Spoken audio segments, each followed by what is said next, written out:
Ram Charan guarantee నాకు చాలా ఇష్టమండి. ఆహ్, ఒక చిన్న family story and bench life 2 series చేశా అని చెప్పా కదా! అందులో ఒక డైలాగ్స్ కూడా డైలాగ్స్ ఉంటాయి. ఉంటాయి. అవును. మనం చరణ్ అన్న ఫ్యాన్స్ కదరా అని.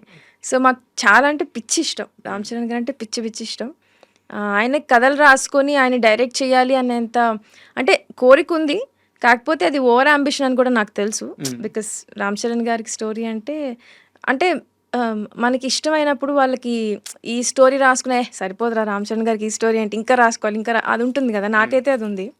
బట్ ఏదైనా స్టోరీ అనుకున్నప్పుడు ఫస్ట్ మనకి నచ్చిన యాక్టర్‌ని ఫస్ట్ ఊహించేసుకుంటాం అందులో. మేము రామ్ చరణ్ గారిని అలా ఊహించేసుకొని చాలా కథలు అనేసుకుంటూ ఉంటాం. Hmm. But then every now and then కాదు ఆయన ఒక్కొక్క సినిమా వస్తుంటే 'ఆర్ఆర్ఆర్' వచ్చింది. తర్వాత ఇప్పుడు 'పెద్ది' వస్తుంది.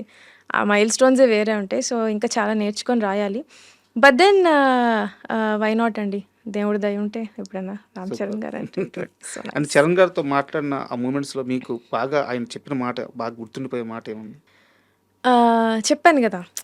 మేము చాలా అంటే రామ్ చరణ్ గారి నేనొకసారి ఆల్రెడీ కలిసా రామ్ చరణ్ హ్మ్. గారిని. మీకు చెప్పానో లేదో ఇంతకుముందు.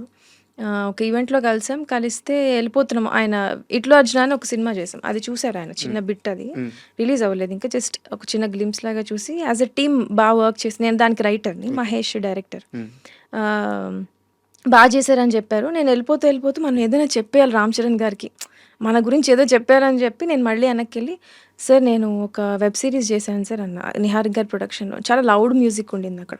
అంటే అవునా! వాట్ ఈస్ ఇట్ కాల్డ్ పేరేంటన్నారు. నేను ఫ్రీజ్ అయిపోయా. ఇప్పుడు నేను చేసిన వెబ్ సీరీస్ ఇప్పుడు 'రామ్ చరణ్' గారెళ్లి చూస్తారా? చూసి నాకు చెప్పేస్తారేంటి ఎలా ఉందో? తర్వాత మళ్ళీ కాంటాక్ట్‌లోకొస్తారా? నాకేం అర్థం కాలే. ఆ 2 minutes I was imagining so much.